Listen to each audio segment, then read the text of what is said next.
Isaiah 53 verse 3 and Mark 15 verses 12 to 14. The prophecy and reality of rejection and suffering.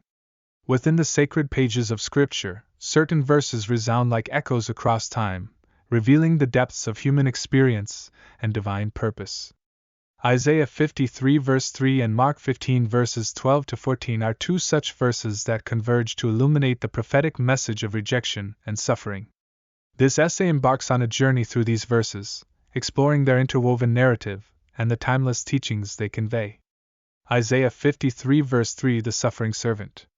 In the tapestry of Isaiah's prophecies, one verse stands as a poignant portrait of the suffering servant. He was despised and rejected by mankind, a man of suffering and familiar with pain. Like one from whom people hide their faces, he was despised, and we held him in low esteem. These words encapsulate the agony of rejection and suffering that the servant would endure. Isaiah's prophecy offers a glimpse into the heart-wrenching path that the Messiah would walk. Mark 15 verses 12 to 14 The reality of rejection. The New Testament paints a vivid portrait of fulfillment in Mark 15 verses 12 to 14. What shall I do, then, with the one you call the King of the Jews? Pilate asked them. Crucify him, they shouted. Why? What crime has he committed? Asked Pilate. But they shouted all the louder, Crucify him. These verses unfold the heart-rending scene of Jesus' trial before Pilate, where rejection reaches its tragic culmination. The crowd's vehement cries for crucifixion stand as a stark realization of the prophecy's fulfillment.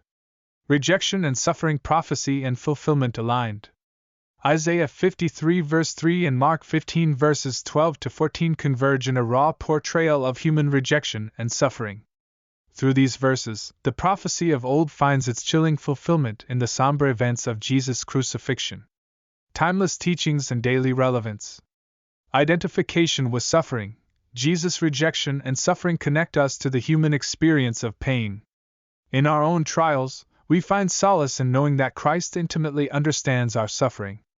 The cost of truth. Jesus' rejection underscores the cost of speaking and living out the truth.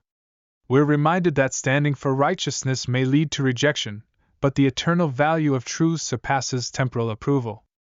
Love amidst rejection. Jesus' response to rejection reveals his boundless love. Even in the face of cruelty, he displayed compassion and forgiveness, teaching us to respond to rejection with love and grace. Transcendent Purpose.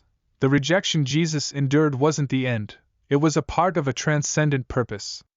Similarly, our hardships can be transformative, leading us to growth and a deeper understanding of our purpose. Redemption in suffering. Jesus' suffering was the means to our redemption. His sacrifice inspires us to find meaning in our own suffering, knowing that God can turn even the darkest moments into avenues of redemption. In conclusion, Isaiah 53 verse 3 and Mark 15 verses 12 to 14 stand as interconnected verses that unveil the painful reality of rejection and suffering. Through these passages, we learn timeless lessons about identification with suffering, the cost of truth, love's response to rejection, transcendent purpose, and the redemptive power within suffering. As we navigate life's challenges, may these verses guide us to find strength, hope, and purpose in the midst of our own trials, knowing that Christ's example resonates through the ages.